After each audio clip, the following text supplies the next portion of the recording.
Parte 1. Introdução. O livro proibido que sobreviveu ao tempo. Há livros que moldaram civilizações. Outros foram esquecidos pelo tempo. Mas há aqueles que foram silenciados, não por acaso, mas por conterem verdades incômodas demais. O livro de Enoque pertence a essa última categoria. Durante séculos foi considerado perigoso, proibido, excluído da Bíblia como a conhecemos hoje. E por pouco, não desapareceu completamente da história. Seus ensinamentos foram enterrados sob o peso de concílios religiosos, acusações de heresia e séculos de silêncio. Mas o tempo não o destruiu. Redescoberto em mosteiros etíopes e confirmado nos manuscritos do Mar Morto, o livro de Enoque voltou à superfície com força. Ele fala de anjos que abandonaram o céu, de gigantes que destruíram a terra, de segredos celestiais revelados aos homens e de um juízo final que viria muito antes do Apocalipse. Não é um conto, é uma advertência. Quem foi Enoque? Por que seu livro foi retirado das Escrituras? O que realmente aconteceu com os anjos caídos e os chamados Nefilins, os gigantes da antiguidade? E por que essas histórias ecoam com tanta força nos dias de hoje? Prepare-se para mergulhar em um dos textos mais antigos, misteriosos e provocativos de toda a tradição judaico-cristã. Esta é a história do livro de Enoque e dos vigilantes que ousaram desafiar o céu. Parte 2. Quem foi Enoque? O homem que caminhou com Deus. Pouco se fala sobre Enoque nas escrituras tradicionais, e ainda assim ele carrega um dos títulos mais enigmáticos da Bíblia. O homem que andou com Deus e já não era, porque Deus o tomou para si. Mas quem foi afinal esse personagem que desaparece misteriosamente das páginas do Gênesis? Segundo o capítulo 5 de Gênesis, Enoque era o 7º patriarca após Adão. Filho de Jared e bisavô de Noé, viveu 365 anos, número que para muitos estudiosos não é coincidência, remetendo à ordem do cosmos, ao ciclo solar, à ideia de plenitude e conclusão. Enquanto os demais patriarcas da genealogia de Adão morrem, Enoque não. O texto sagrado diz apenas que ele caminhou com Deus. Não há menção à sepultura, morte ou luto, apenas um desaparecimento sobrenatural. No entanto, é nos textos apócrifos, especialmente no livro de Enoque, que sua história é revelada em detalhes. Não como apenas mais um patriarca, mas como um intermediário celestial. Um homem escolhido para ser levado aos céus e testemunhar o que nenhum outro mortal havia visto. Enoque não apenas andou com Deus, ele conversou com anjos, percorreu reinos celestiais, viu os portais do tempo, os abismos da criação, e foi incumbido de levar mensagens divinas aos próprios anjos caídos. Segundo os relatos, Deus o teria elevado aos céus, não como um prêmio, mas como uma missão. Enoque deveria registrar tudo o que viu e ouviu, e assim o fez. Não em um livro apenas, mas em uma coleção de textos, visões e profecias que iriam perturbar os fundamentos da fé tradicional por milênios. Ao lado de Elias, Enoque é um dos únicos personagens bíblicos que ascende aos céus sem morrer. Mas ao contrário de Elias, cuja missão foi entre reis e profetas, Enoque se move entre anjos e dimensões espirituais. Quem era esse homem? Um profeta? Um escriba? Um visionário? Ou, como sugerem alguns textos antigos, alguém transformado em anjo após sua ascensão? Para compreender o que o livro de Enoque realmente nos diz, é preciso primeiro entender a origem desses escritos e por que durante séculos eles foram escondidos da humanidade. Parte 3. A origem do livro de Enoque. O livro de Enoque não é um documento simples, é um mosaico complexo de visões, profecias e narrativas escritas ao longo de séculos. Seus estudiosos o chamam de primeiro Enoque, para diferenciá-lo de outros textos enoquianos. Ele é dividido em várias seções: o livro dos vigilantes, o livro das parábolas, o livro astronômico, o livro dos sonhos e a epístola de Enoque.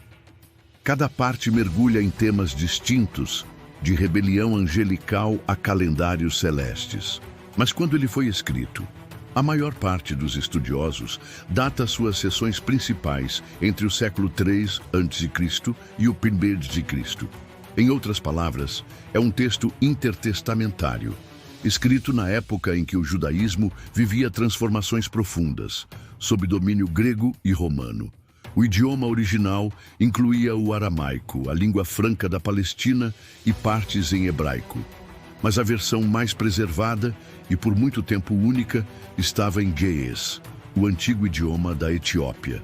Isso porque, enquanto o mundo judaico e cristão ocidental praticamente o esqueceu, a Igreja Ortodoxa Etíope o manteve como escritura sagrada.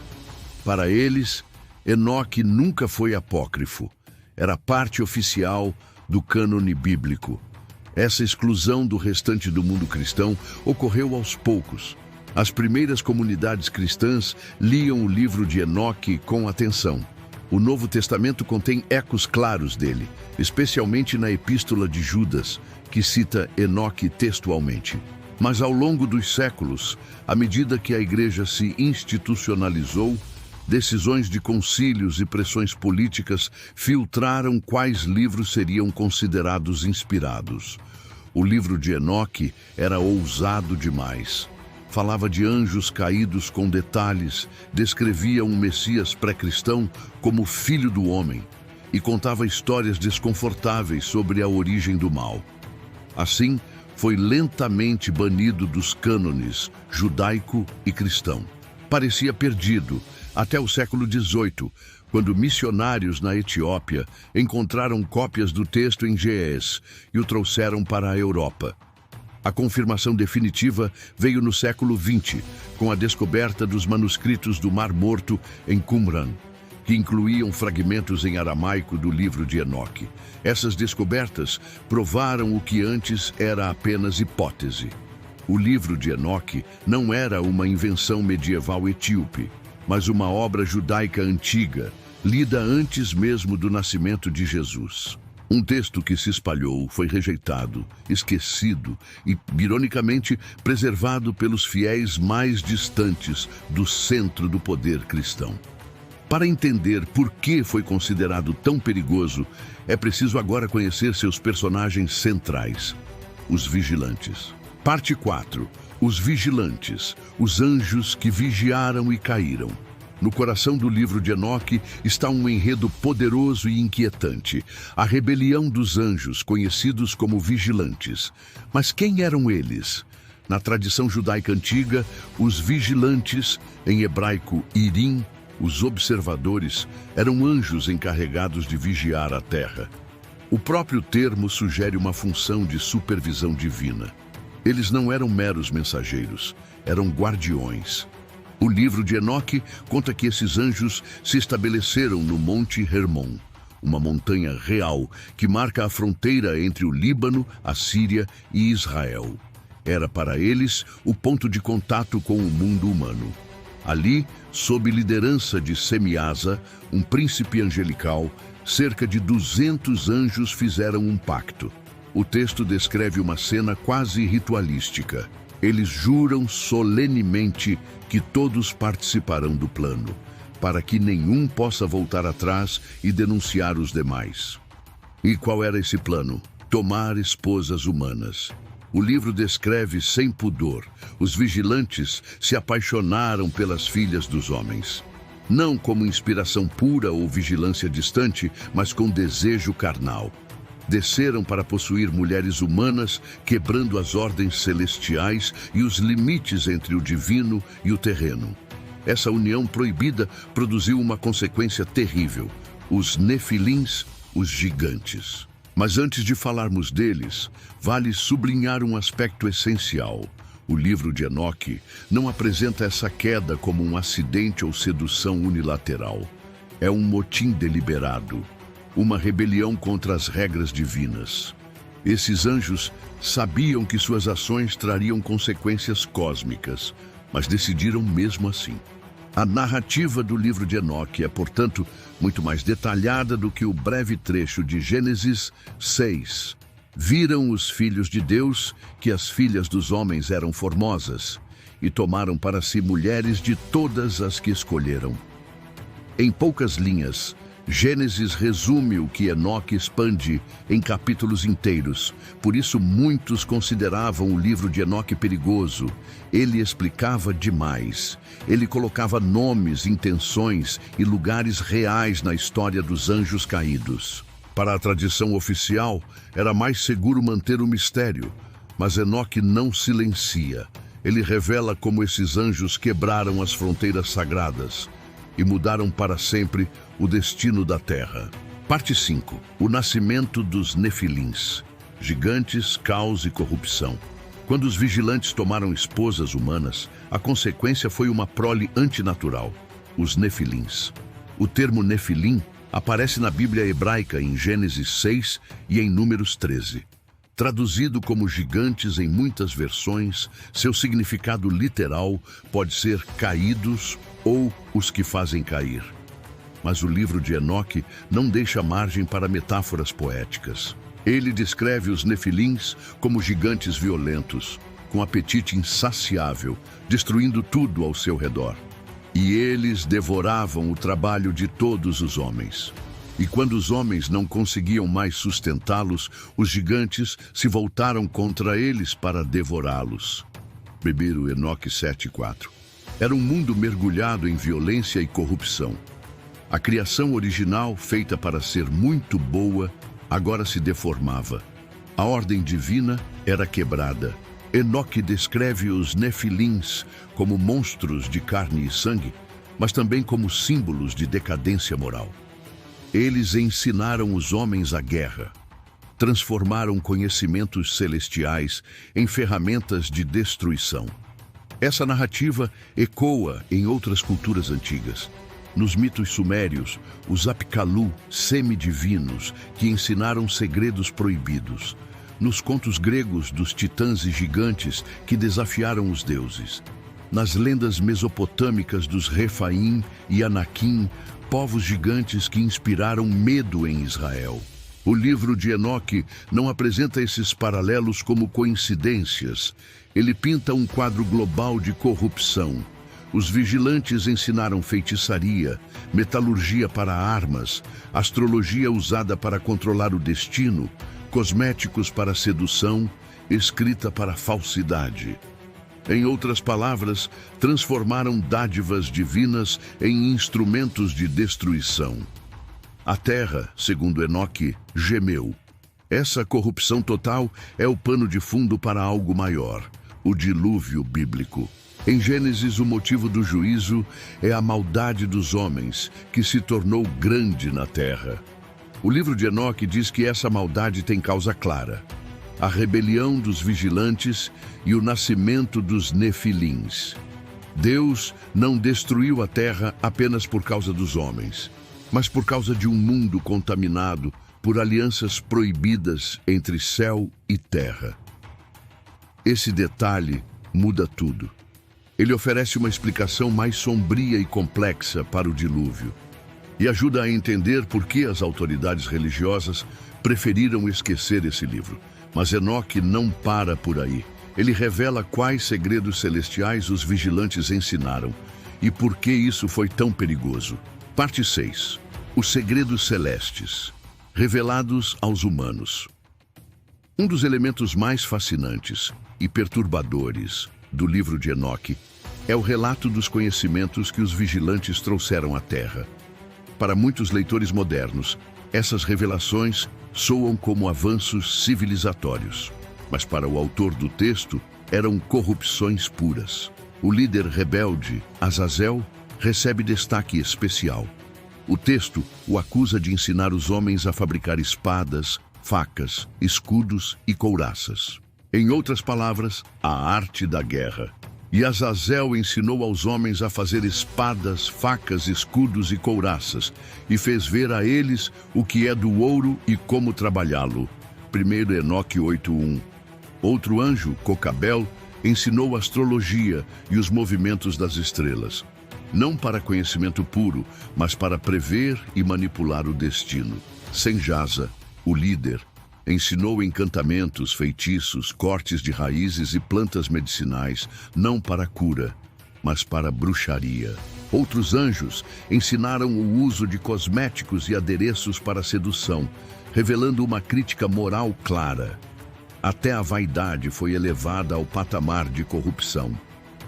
Para o autor do livro de Enoque, esses segredos não eram avanços, mas um veneno que desvirtuava a criação. A narrativa sugere um mundo transformado em laboratório do mal, onde o conhecimento divino foi distorcido para gerar poder, violência e luxúria. Aqui está a raiz do juízo vindouro. Os vigilantes não apenas pecaram ao cruzar limites com mulheres humanas, mas corromperam toda a criação ao revelar aquilo que os humanos não estavam prontos para conhecer.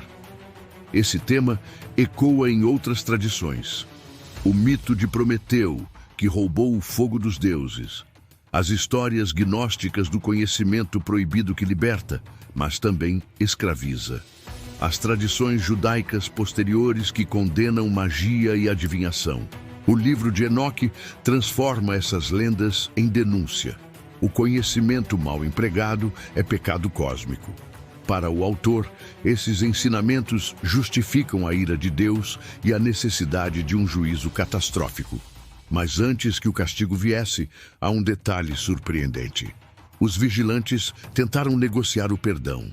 E é aí que Enoque surge como mediador. Parte 7. A intervenção divina e o fim dos anjos caídos. Após o caos gerado na terra, os vigilantes perceberam a gravidade de seu crime. O livro de Enoque relata um episódio quase tocante e, ao mesmo tempo, irônico. Esses poderosos seres celestiais, que haviam feito um pacto para descer e possuir mulheres humanas, agora tremiam diante do juízo divino. Eles sabiam que não havia retorno, que haviam violado uma lei imutável. Desesperados, pediram a Enoque que fosse seu intercessor. Imagine a cena: um humano escolhido para ser profeta, subindo espiritualmente para levar uma súplica dos próprios anjos caídos. Enoque descreve como foi até Deus, levou o pedido deles e, em seguida, voltou com a resposta. E a resposta era clara, negativa. Não haverá para vocês paz. 1 Enoque 12:16, passagens selecionadas. Deus decreta o destino deles com dureza impressionante. Eles seriam testemunhas de seus próprios filhos, os nefilins, sendo destruídos. Seriam acorrentados em abismos sombrios até o dia do juízo. Seus nomes seriam apagados da memória celestial. Para os vigilantes, não haveria perdão. O texto detalha ainda como Azazel, o mais corruptor entre eles, recebe condenação especial. Ele é lançado em um deserto, coberto de pedras afiadas, para ficar aprisionado até o julgamento final, quando será lançado no fogo eterno. Essas imagens são vívidas e fortes. Elas ecoam fortemente no cristianismo posterior. O conceito de anjos caídos aprisionados, o lago de fogo do Apocalipse, a ligação entre corrupção angelical e o destino final do mal. Para Enoque, esses castigos não eram apenas vingança, eram uma restauração da ordem cósmica. A rebelião dos vigilantes havia corrompido a criação. Agora, eles deveriam ser removidos dela. E para os humanos, o preço seria alto. A violência gerada pelos nefilins atrairia o juízo definitivo de Deus, o dilúvio.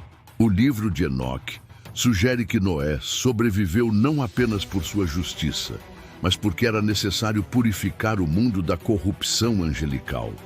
Essa interpretação oferece uma lente muito mais sombria para a história de Gênesis e estabelece as bases para o conceito de um juízo final que vai muito além do dilúvio. Pois nas visões de Enoque, o juízo não é apenas para os vigilantes, mas para toda a humanidade. Parte 8.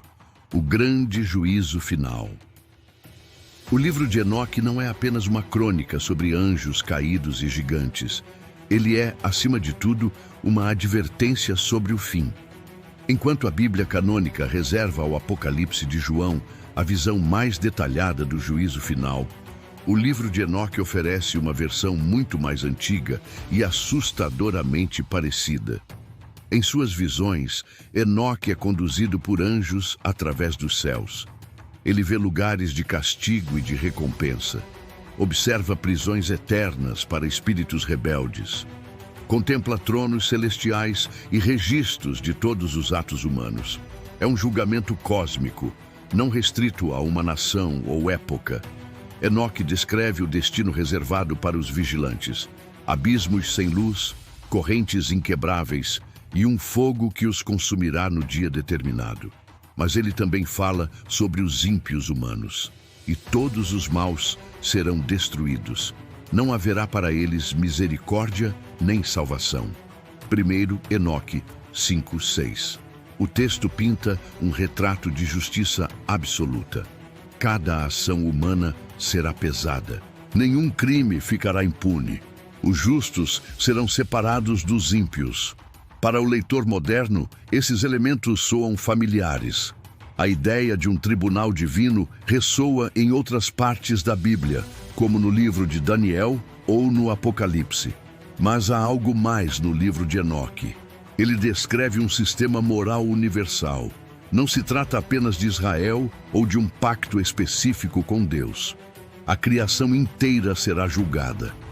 Enoque contempla os lugares de punição, uma prévia do conceito cristão de inferno. Ele fala de fogo eterno, trevas exteriores e tormento consciente. Essas imagens foram tão impactantes que estudiosos acreditam que influenciaram diretamente o cristianismo primitivo. Muitas ideias do Novo Testamento sobre juízo final ecoam fortemente o livro de Enoque. Para os autores canônicos, era um aviso para permanecer puro. Para Enoque, era um veredito inevitável. Não é à toa que o livro termina sendo considerado perigoso. Ele não deixa margem para negociações teológicas suaves. Ele anuncia: os vigilantes caíram, os gigantes pereceram, mas o juízo final não cessou, ele ainda virá para todos. E nesse panorama sombrio, surge uma figura inesperada: o Filho do Homem. Parte 9. Enoque e o Messias, a profecia mais ignorada. Entre as partes mais surpreendentes do livro de Enoque está uma visão profundamente messiânica, escrita séculos antes do nascimento de Jesus. Nas chamadas Parábolas de Enoque, capítulos 37 a 71, o profeta narra visões de uma figura enigmática, descrita como o Filho do Homem, o eleito, o justo, a luz dos povos. Esses títulos não são usados de forma casual. O texto constrói uma figura cósmica pré-existente que se senta no trono de Deus para julgar vivos e mortos. E naquele dia, o Filho do Homem será entronizado na glória eterna. Julgará os reis e os poderosos. 1 Enoque 62. Essa descrição é notavelmente próxima das imagens do Novo Testamento, especialmente nos Evangelhos e no Apocalipse.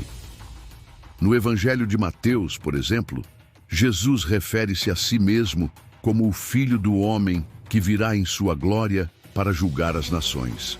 Para alguns estudiosos, isso sugere que a imagem do Filho do Homem em Enoque moldou a expectativa messiânica judaica antes de Cristo.